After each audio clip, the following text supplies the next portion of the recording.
This video will walk through estimating design build and large install jobs in SingleOps. Like any other job in SingleOps, first, create a proposal. Fill out customer details and make sure one-off job is selected. SingleOps recommends you use item groups for design build install. The item group can be created for each area of work that you're looking to complete. For this customer, we will start out with drainage. You will see that only the labor line item will be automatically included because the materials may change job to job. Now add in the material items you would like to include. And when you're finished, click Save. Adding descriptions for your customer to see is optional. By default, items will not appear if the item group is invoiced as group. You can also use the map tool to highlight certain things on an aerial view map for your crew and customers. You can color code and label specific areas and measure and show linear feet. If linear feet were applied to the map, update this number here under quantity next to material. Now we can update our labor here. SingleOps offers production rates. This will help estimators and sales reps estimate labor accurately. Click in this section next to the labor line item. On the pop-up page, enter linear feet next to the pipe being installed. The estimated man-hours needed will calculate at the bottom next to quantity. Click Apply. After everything has been added for drainage, we will add our next item group, planting.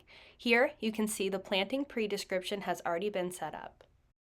The same process as before with drainage will be applied here. Add specific items and quantities under planting. The production rate is also set up for planting for quick and accurate labor estimating. Enter the plant's quantities and man-hours will calculate at the bottom. Click Apply.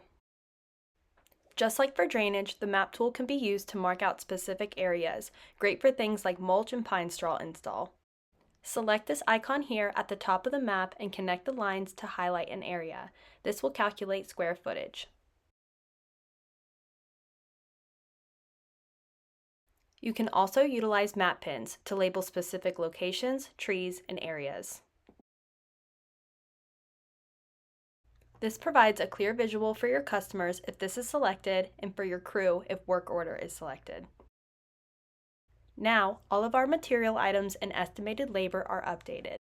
Continue down the proposal page. SingleOps recommends you use progress billing. Check the box to open up progress billing options. There are two types of progress billing in SingleOps, manual and milestone. Milestone billing will allow you to create invoices based on the work that's been completed. That means once the drainage portion is complete, the customer will be invoiced and a separate invoice will be sent after the planting portion is complete. These are broken out by dollar amount. So once that $767.93 has been completed on a job, an invoice will be created and sent out to your customer. Select by dollar and paste the dollar amount under amount and label the description as drainage.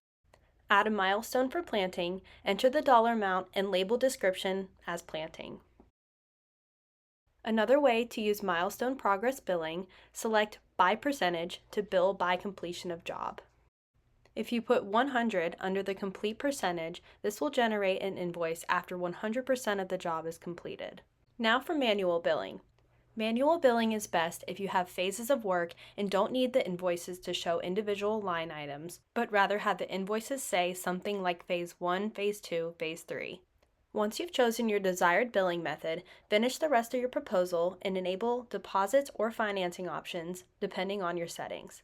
Save and close your job. Now that the job has been created, send the proposal out to your customer. On the proposal, you can see the specific plants listed out here. To have your plants listed out on a proposal, find this option listed in the item setting of your plant material items and click the Display on Show.